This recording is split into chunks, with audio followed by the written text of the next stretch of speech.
ունեք, թիմ ունեք, միջազգային կառույցներ ունեք, դուք եք պաշտպանել ձեր իրավունքը։ Հենց խեղճացաք, բաժանվեցիք, մաս-մաս եղաք, ձեզ կոչնչացնեն։ Պինդեր եք, ուժեղ եղեք,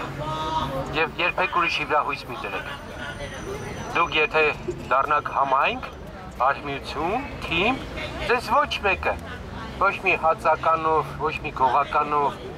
ոչ մի փողոցային ժարգոնով ապրող պատգամավոր կամ քաղաքացի չի կարող ձեր կեֆին կպնել։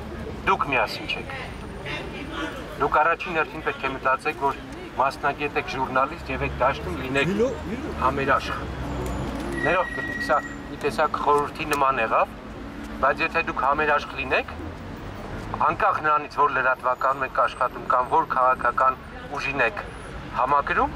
այդ ժամանակ որևէ մեկը չի համարձակվի ձեր քեֆին կպնել։ Աշխատեք լինել թիմ, միահամուռ, ձեր մասնագիտական առումով, ոչ թե քաղաքական մոտեցումների առումով։ Այն ժամանակ որևէ մեկի մտքով անգամ չի անցնի ժուրնալիստին նեղացնել։ Ես իմ մասով կարող եմ ասել, միշտ կողմ եմ եղել ազատ ժուրնալիստին, տարբեր կարծիք ունեցող ժուրնալիստին և միշտ եղել եմ ձեր կողմն։ Չեմ հիշում որևէ դեպք, երբ որ որևէ ժուրնալիստի մերժած լինեմ, բացի որոշ դեպքեր և ֆիզիկապես վիճակի չես։ Դուք ներտեղը պինդեղ եք, այսպես ոչ միտինգային ազատ զրույց եղավ, եթե դուք լինեք միասնական, լինեք համերաշխ, ամբողջ ժողովուրդը ձեր կողքին կլինի և որևէ մեկը կրկնում եմ, այդ դուխը չի ունենա ձեզ նեղացնել։ Ցանկանում եմ, որ ուժեղ լինեք, դա մեր երկրի շահից է բխում։